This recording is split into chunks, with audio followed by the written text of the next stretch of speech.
1955 Mercedes-Benz 300 SL. What if we told you there'd be no S-Class, no AMG, no luxury Mercedes Flex at all if this one car hadn't shown up right on time to save the brand's rear? Post-World War II, Germany in 1945 was demolished, and their biggest automaker, Mercedes-Benz, was a total wreck. And when production finally crawled back in 1947, Mercedes was building recycled pre-war cars just to stay alive. They were nice, but not poster on your wall nice. Inside Mercedes, morale was low. The company needed a win, something bold enough to remind the world who they were before the war.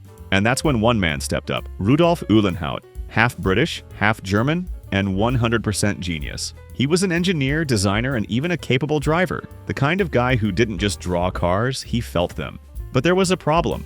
No budget. Formula One, too expensive. A bespoke race engine? Come on, man. All he had was the 3.0-liter straight six from a regular Mercedes saloon. So instead of chasing horsepower, he went after brains. If he couldn't outgun Ferrari, he'd outthink them. So he cooked up something genius.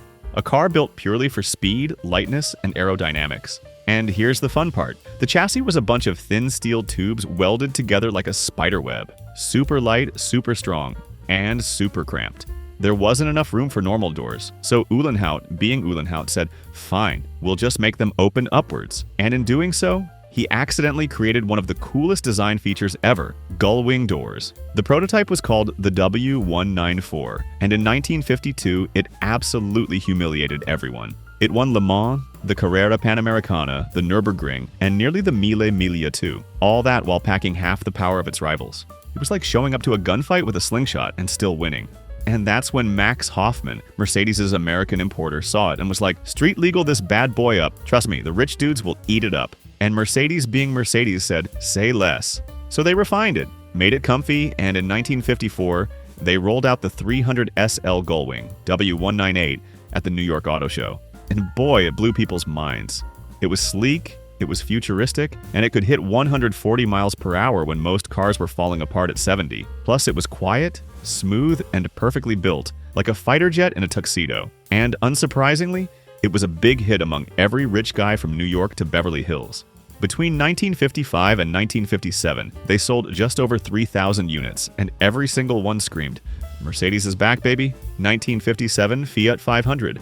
They say good things come in small packages. Yeah, well, the Fiat 500 is proof that sometimes tiny things save entire companies. We mean, look at it. It's not even a car, it's a baked bean with headlights. Yet this little bubble not only saved Fiat from collapse once, but twice. The first time was after World War II when Italy wasn't exactly rolling in money. The economy was wrecked, gas was expensive, and if you weren't rich, your family vehicle was a Vespa scooter with a terrified spouse and 2 kids hanging off the sides. Fiat looked at that and thought, all right, enough of this circus. Let's give these people something with doors. And so, in 1957, out rolled the Fiat 500, a car so small, it made the original Mini look like an SUV. It was just over 9 feet long, weighed about 1,000 pounds, and packed an earth-shattering 13 horsepower from a 479 cubic centimeter 2-cylinder engine. 13 horsepower. That's less than a ride-on lawnmower. Top speed? Around 55 miles per hour, downhill with wind assist. But that wasn't the point. This wasn't about performance, it was about freedom, giving every Italian a shot at extremely affordable driving without having to balance their family like a game of Jenga. That's why famous Italian designer and engineer Dante Giacosa didn't shape the 500's body to make people go,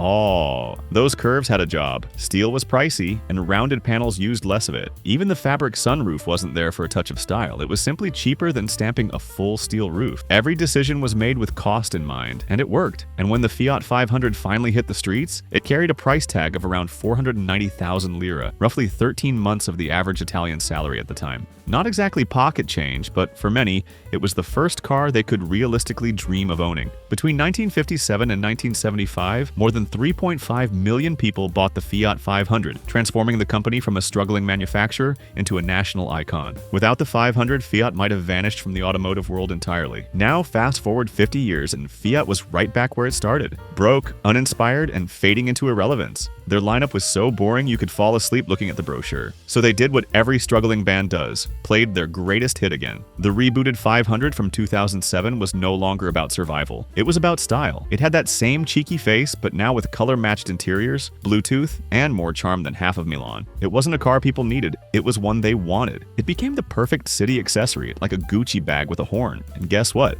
It worked. The new 500 didn't just revive Fiat's image, it saved the company again. About 42,000 units were sold in 2007, jumping to 177,000 the very next year. So much so that 2 million were already sold by 2018. The 500 didn't just boost Fiat's global cool factor, it made the brand relevant enough to merge with Chrysler and eventually become part of Stellantis. 1949 Ford. Alright, picture this. It's the late 40s, and Ford is in shambles. Old man Henry's still running the company like it's 1910. His son Edsel, the only guy with an actual sense of style, has tragically passed away. GM and Chrysler are eating their lunch, and Ford's basically one bad year away from becoming a history lesson. Enter Henry Ford II, a 28-year-old dude who just inherited a ticking time bomb wrapped in a family legacy. Most of us at that age are still figuring out how to become an adult, and this guy was trying to save one of the biggest companies on earth. But here's the thing, Henry Ford II had guts. Instead of pretending to know everything like his granddad, he did the unthinkable. He asked for help. He poached executives from GM, brought in Ernest Breech as his right-hand man, and, in one of the ballsiest moves in business history, hired a crew of young World War II veterans known as the Whiz Kids. These guys weren't car people, they were logistics experts who'd helped organize the entire Allied war effort. Their resume basically said, "Won World War II, looking for the next challenge." And Ford went, "Perfect, fix my company." So these guys roll in, look around, and go, "Yeah, this place runs like a horse stable." They bulldoze the old systems, scrap the ancient production methods, and start from scratch. Ford needed something fresh, something that didn't look like a pre-war toaster on wheels. And 19 months later, the 1949 Ford makes a grand entry. Clean, smooth, no bolt-on fenders, no chrome acne. It looked like it came from the future. People walked into showrooms like, "Wait, this is a Ford?" Under the skin, it had a brand new chassis and independent front suspension. Fancy talk for it actually handles now.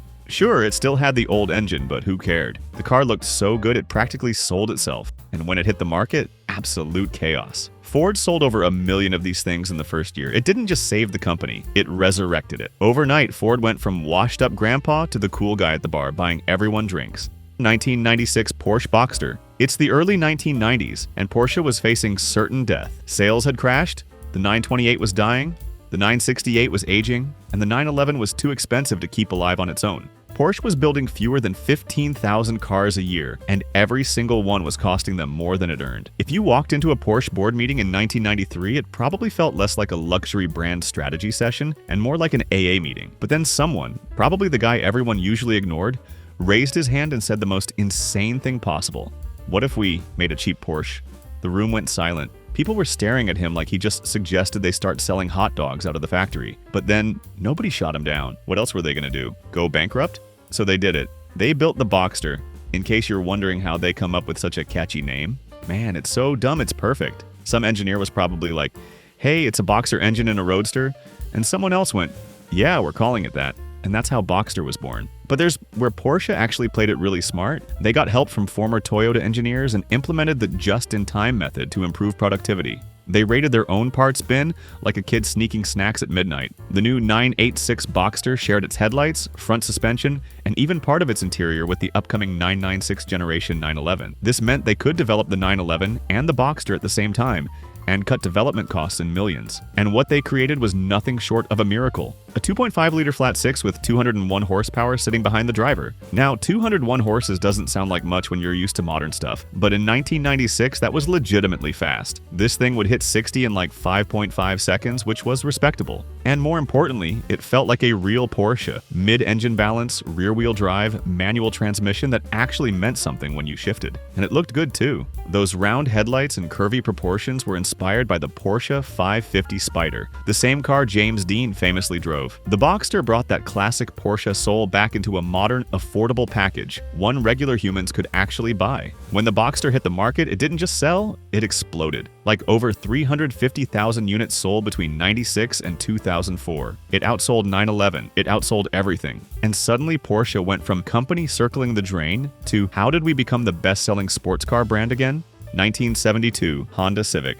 In the late 1960s. You're absolutely killing it in the motorcycle game. Every college kid and mailman in Asia is riding your bikes. But your cars? Yeah, those were practically allergic to the word exciting. Honda 1300 flopped badly and sales were so bad that the Japanese automaker's boardroom was basically a group therapy session. People were actually suggesting, maybe we should just stick to motorcycles, guys. But just when it looked like Honda's car division was about to flatline, they decided to roll the dice one last time. Their bet was on a small, unassuming hatchback called the Civic. And no one, not even Honda themselves, realized this little jelly bean would end up saving the entire company. Now, you also have to imagine how America was in the early 70s. Detroit's Big Three were selling massive chrome-soaked land yachts that got about 8 miles per gallon on a good day. Gas was cheap, everyone had sideburns, and fuel economy sounded like a boring math term. Then, out of nowhere, the 1973 fuel crisis hits. Gas prices went through the roof. Americans were lining up at pumps like it was Black Friday for gasoline, and while Ford and Chevy were panicking, Honda rolled up like, "Y'all thirsty? We're good." The Civic was everything the American cars weren't. Tiny, efficient, reliable, and honestly kinda adorable. But don't let the size fool you, it was smart. Under the hood sat Honda's secret weapon, the CVCC engine, a clever little piece of engineering that passed America's new emissions laws without needing a catalytic converter. While Detroit's engineers were still reading the rulebook, Honda had already solved the problem and gone for lunch. And Americans, desperate for something that didn't guzzle fuel, started buying Civics faster than Honda could build them. It wasn't just a hit.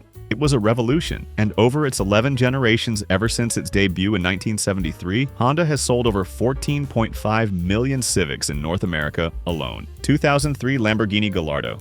By the late 90s, Lamborghini was a beautiful disaster. The cars looked like fighter jets, but the company's bank account looked like a student's after payday. They'd bounced from Chrysler to some Malaysian investors before finally landing in Audi's hands, who basically said, "All right, we're taking over. This bull needs a leash before it headbutts itself into extinction." And the car they created was the 2003 Lamborghini Gallardo, the entry-level Lambo. Now, entry-level is generous. This $165,000 thing was still a flat-out supercar, just one that wouldn't require you to go bankrupt just to keep it running. Wedge-shaped body? Check. That cocky Italian attitude? Double check. And the kicker? People swore it had scissor doors, even though it didn't. Under that gorgeous hood sat a 5.0-liter naturally aspirated V10 that put out around 500 horsepower and revved so high it made angels weep. Most impressively, it sounded like it was personally offended by silence. For the first time ever, a Lamborghini could hit 60 miles per hour in about 4 seconds and keep going without the dashboard falling off. Now, Audi's fingerprints were all over this thing. Tighter build quality, actual ergonomics, an all-wheel drive system that meant you could push hard without immediately spinning into a ditch every time you sneezed. It was loud, dramatic, a little unhinged, just reliable enough that you could actually drive it home after showing off at the valet without calling a tow truck. And apparently, the world agreed. This thing sold like absolute mad, over 14,000 units. To put that in perspective, that's more Lamborghinis than had been built in the entire history of the company before the Gallardo showed up. For a brand that used to move cars by the dozens like they were limited edition art pieces, that was like going from playing dive bars to selling out stadiums overnight. Before we reveal the final two, make sure to leave a like and share your thoughts on the most interesting story we've mentioned so far. 1968 BMW 2002. What if we told you BMW was days away from collapsing and two engineers' side projects ended up saving the whole company? Back in the 1960s, BMW wasn't the luxury brand that made your neighbors jealous. It was a tiny, struggling German company barely clinging to life, building sensible little sedans for accountants and people who thought fun was a 4-letter word. Their cars ran. They didn't break down, but they were about as exciting as watching grass grow. Then something wild happened. In 1966, BMW dropped the 1602, basically a 2-door version of their new class sedan. And okay, it was actually nice, handled great, it looked sharp, it felt nimble like a dancer. But it had one fatal flaw. It was slow, glacially slow. It had just enough power to get you to work, but not enough to make you feel anything on the drive there. Enter two engineers, Helmut Werner Bunch, BMW's head of product planning, and Alex von Falkenhausen, the guy who literally designed BMW's engines. Both of them privately owned the 1600s, and both thought the same thing. This thing could really use more power. And here's where it gets funny. These two guys independently took their own 1600s to the shop and stuffed the 2.0-liter M10 engine into them. They didn't know about each other. They just both did it. And then one day they met in the parking lot and soon realized they had done the same thing. So naturally they walked into the board meeting like, "Listen everyone, we both built the same car and it's amazing. Let's make it." The execs looked at it, ran the math, and basically said, "This costs nothing to do, so sure, why not?" And that's how the BMW 2002 was born in 1968. However, what made this car special was that it wasn't built to be fancy or comfortable. It had exactly 100 horsepower and weighed about a ton. On paper, that's nothing special. In real life, this little BMW was a weapon. The steering was so sharp it felt like it could hear your thoughts. The engine screamed like an angry wasp in a blender, and the whole thing just worked. On top of that, it could fit 4 people and handle luggage. It was fast enough to scare you, but cheap enough that you'd actually drive it every day. It was basically automotive cocaine. Small, potent, and dangerously addictive, which explains why it was such a massive success in the United States, with over 9,000 units sold within the first year. Without the 2002, there'd be no 3 Series, no M Division, and probably no BMW culture as we know it. It's the car that turned BMW from a brand your dad ignored into the one every car nerd now dreams of parking in their garage. 1938 and 1945 Volkswagen Beetle. Okay, so buckle up. The Volkswagen Beetle has literally the craziest life story of any car ever built. We're talking about a dictator-approved project that somehow became the flower power hippie car of the 60s. If Hollywood wrote this script, people would say it's too unrealistic. Let us start with the weirdness. Back in the 1930s, Germany was going through some rough times. The economy was trash, nobody could afford a car. Most people were just walking everywhere. And someone in the government said, you know what, let's change that. Let's make a car so cheap that regular people can actually own one. Hitler was especially invested in this project and mandated that it must be created fast no matter the cost. German officials quickly called up Ferdinand Porsche, the same genius who'd later create the 911, and basically said, you cannot say no to Hitler. And given the genius he was, he designed something that was actually perfect. Round, simple, air-cooled engine in the back, looked like a cute little Beetle. Everyone got excited, like actually excited, and thought, this car is going to change everything for the German people. But then 1939 came along with World War II, and suddenly nobody cared about civilian cars. The factory switched gears, literally, and started building military vehicles instead. Kübelwagens, Schwimmwagens, war stuff. The cute little Beetle? Shelved. The whole people's car dream just died before it even started. Then came 1945. The war was over and Germany was left in ruins. The Volkswagen factory? Completely bombed out. It looked like something from a zombie movie. Naturally, everyone thought Volkswagen was done for good this time. But then something weird happened. A British army officer named Ivan Hurst showed up to the factory. He looked at this destroyed factory and saw potential. He quickly made up his mind to do the impossible. He got people together. He found parts. He literally rebuilt the factory from scratch, and he decided to start making Beetles again. Not for German citizens, though. For the Allied military. Yeah, the same allies who just beat Germany. Wild, right? And that's when the legend began. Soldiers drove them, traded them, and realized these tiny cars were shockingly tough. Word spread fast. These little bugs actually don't suck. And when they finally opened up civilian production, people absolutely went crazy for them. This wasn't some forced propaganda car anymore. It was just a solid, cheap little runabout that actually made sense. By the 1950s, the Beetle was everywhere. Whether you were in Berlin, Paris, Argentina, or Japan, you'd see a Beetle on the road. At that time, it truly became the ultimate people's car. And guess what? By the time they finally stopped making them in 2019, over 21 million Beetles had been sold, making it the best-selling car in the entire history of cars. If that's not the ultimate redemption arc, we don't know what is. We hope you enjoyed this video. Here's another one you'll love. As always, thanks for watching.